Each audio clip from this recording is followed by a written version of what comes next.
Good afternoon. Gil talked about human energy, and I just stood up for the first time in a while, and it felt really good. Could I ask everyone just to stand up for a second? 10 watts. 10 watts. I promised the organizers today that I would talk about the third E, entrepreneurship. The truth is I wanted to talk to everyone about a fourth E, but Gil beat me to it with his fourth E, so I really want to talk about a fifth E. This extra E, I think, can be a big help as we think about education, our environment, and entrepreneurship. We can all sit down now. So I want to get to this fourth E, but first, a show of hands. How many people in high school took a class on entrepreneurship? Okay, almost no one, one gentleman in the back. How many people in high school took a class on driver's education? Okay, almost everyone. Well, the good news is we all learned something in driver's ed that can teach us a lot about entrepreneurship and how to think entrepreneurially about education and about the environment. The bad news is the lights just went out. The other bad news is if you're anything like me, you were taught it and you promptly forgot it. And it took me living in Sweden, the driving safety capital of the world, to relearn this lesson, and I wanted to share it with you all. You know that Sweden is famous for Volvo, and you know that Volvo is famous for safety, right? And in fact, it was a guy at Volvo back in the 50s who invented and patented the modern seatbelt, right? And they have not stopped innovating in Sweden around driver safety. And when I was ambassador there, I was invited to that city, and I got to see the latest and greatest in car safety. And one of my favorites was this thing they would do. They would put real drivers on the road with video cameras in their car, and they'd put these head-mounted displays on them that would track. They're called eye trackers, and they track everywhere you look. And so there's when you come back and you look at what they did, and there's a little red X everywhere they looked. Now, it will come as a surprise to no one in this room that people do really crazy stuff when they drive. Many of us here are guilty of that.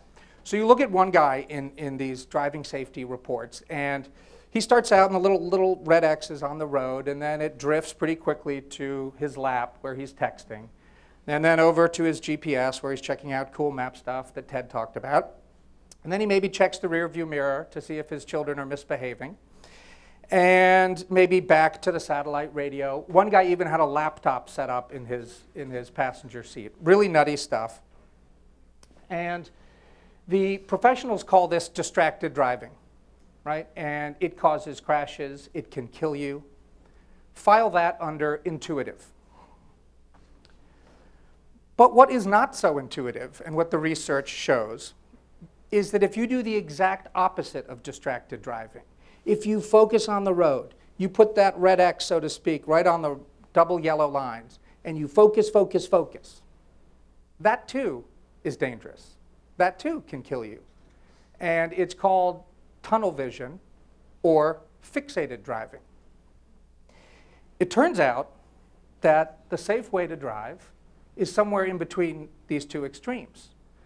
You look at the road ahead, absolutely, you got to know where you're going, but then you look way down the road to the horizon, and you look in the rear view mirror, you look off to the right, you look off to the left, you look at cars nearby, you looked at a parked car far away, and then back to the road in front of you. In fact, that little red X should be moving every 2 seconds. Do you start to remember what you were taught in driver's ed? When you put one hand at 10 o'clock, one hand at 2 o'clock, and then you just stare at the road? And hopefully your nice teacher or your parent says, hey, lighten up, look around. It's okay to move your head. And that is the fourth E. That is what they call engaged driving. And I think we can keep this in mind as we try to navigate in the realms of education, environment, and entrepreneurship, because all those words are big words. And precisely because these topics, usually spelled with capital E's, are big and important, they run the double danger of distraction on the one hand and fixation on the other. let's take education. When I first came to Louisville about 10 years ago, I'll never forget, the superintendent of the school showed us one slide. And this slide was going to show you everything they had taught in public schools in Kentucky since it began. And it's a grid. Picture a grid here, and time goes like this. So there's the 1800s, 1900, 1950, all the way to present day. And then the rows of this grid were the different subjects. So at first it was just reading, writing, arithmetic. And then as you go further in the 50s, you get driver's ed, you get sex ed, you get civics. And then by the end, and at the end you have something, you start with 3, you ended up by the year 2000 with something like 33 topics taught. And the superintendent's point, and the title of his PowerPoint slide was, and not one extra hour in the school day, not one extra day in the school year. His point being, there has to be a lot of distraction here for teachers, for students, for administrators, for parents. And confronted with all that, it is not surprising that people compensate and say, we need some focus here. Let's focus on reading. Let's focus on math. And let's measure this stuff. And let's find out if people or if students are going from a 3.2 to a 3.4. And you focus, focus, focus, and you start to tune out things that don't lend themselves to that sort of measurement. You tune out art. You tune out music. You tune out history even. And you end up in a situation where, yes, you can see if you went from 3.2 to 3.4, and you end up being really precise, but not very accurate. So what might an engaged approach to education look like? Well, I know Mary Gwen, with 55,000 degrees, I think is a great example of engaged education, knowing what the goal is, but alive and aware of all the possibilities around on your way to get there. Let's talk about the environment, something Gil touched on. I was just back in San Francisco where I used to live, and I went by my old grocery store. And I remember that in the 90s when I was there, the big debate was paper or plastic bags. Do you remember this? And if you picked the wrong one, you got some pretty judgmental scowls from the person behind you. And that seems sort of quaint now because we've learned that, you know, paper and plastic, neither is the right answer. You should bring your own cloth bag every time, right? But then, of course, it's not really the bag, is it? It's what you're putting in it. And you can put in organic blueberries.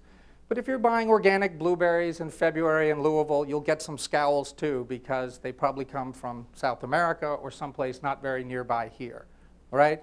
And then maybe it's not the bag, it's not what's in the bag, it's what you're driving to and from the grocery store. And you say, well, I have an electric car or a hybrid car. It's like, well, where's the electricity come from? Right? So you're trying to do the right thing, and it's easy to get information overload and distracted, trying to be good, trying to be green. And in a response to this distraction, I'm reminded of a story that Secretary of Energy Stephen Chu tells about the 1970s oil shock. And you remember, many of you here are so young, you probably don't remember. I was young. Long lines waiting for gas. And there wasn't much people could do about that, right? So they would turn to the one thing they really could control.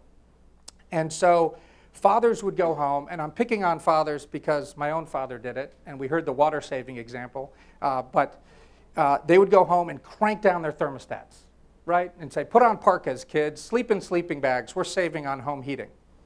And they cranked it down, and Secretary Chu tells the story, and he said, I don't know if it was one example or many, but stories started to go around that little Johnny the next morning would come crying to the breakfast table with his fishbowl, frozen solid, and a frozen dead goldfish.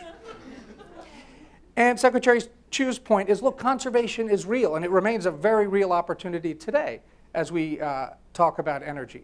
But he said, look, you don't have to freeze goldfish on your way to conservation. And in fact, in California back then, they said it's not about freezing goldfish, but it is about freezers. It's about refrigerators. They passed statewide standards, making companies make more efficient refrigerators. Consumers bought them, saved money, and as a result, per capita electricity consumption in California has actually remained flat since then. So pretty amazing what can happen. Now let's take entrepreneurship. This is, like those other two, a trendy topic. It's hard to be against entrepreneurship. Both political parties support it, schools try to teach it, cities try to foster it. I have lost count of the number of reality TV shows that try to hype it. And again, lots of room for distraction, and I'll pick just on one. There is a move where people are encouraged to win business plan competitions. I'm sure this is a good thing, and just like texting is a wonderful thing, business plan competitions, I'm sure, are wonderful too. But they're not the same thing as running a business. And so I think we need to be careful that we don't get distracted, that making judges happy or making venture capitalists happy or any of these things is really a replacement for serving customers and innovating. And that's what your job is. So if you've got distraction over there and you try to compensate for that, you tend to focus. And has anyone here heard of, this was popular when I moved to Louisville, incubators? This is where you take a few companies and you say, we're just going to focus. We know what's going to work here in Louisville or in other cities. We're going to pick these companies. We're going to surround them with talented people. We're going to put them in one building with beanbag chairs and a conference room. And I picture these glass conference rooms. And it almost was like a fishbowl. Everyone sort of hoping that they'd go on, innovate, innovate, innovate. And unlike the goldfish, I think there's like sort of too much heat. You sort of ended up, you incubated so much that you really didn't. You were protected from the real world and the hustle and bustle of customers. And we need to find in entrepreneurship an entrepreneurial approach to how to foster it, which will probably look something like what I'm learning is happening with business accelerators. Exciting things happening here in Louisville. That seems like a more engaged approach. The best parts of an incubator, but you don't stay there forever. You're fueled up with good ideas, with well-wishers. You leave with some fuel in your tank, off to go meet and engage with customers.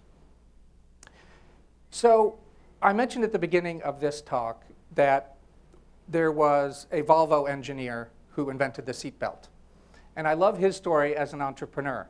His name was Niels Boulin, and he was working actually at a rival company at Saab, developing ejector seats for fighter pilots. And it's pretty obvious to most people that fighter pilots have lots and lots of training and no one wants to lose them. And so they had to design really effective ways that when you got launched out of a rocket, you could live. And he was really good at doing that. But he was alive to the possibilities around him, and he was focused on his goal of safety. And so he took the same thing and he brought it over to Volvo and he patented it, and he got it adopted by all the major car companies, and we think it's just an everyday thing, but it really took his innovation. And I love his story, and when he was asked about why he invented it, he gave a very simple answer. He said, well, I come from a small country. We can't afford to lose anybody. And I love that. I mean, we know necessity is the mother of invention, but I think that's a wonderful story.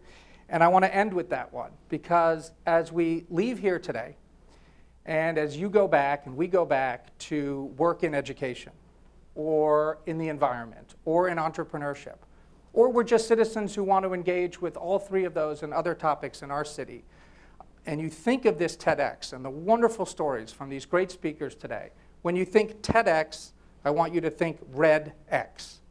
And think about the red X in your life. Know where you're going. Avoid the double danger of distraction on the one hand, fixation on the other, and keep that little red X moving every 2 seconds. Thank you.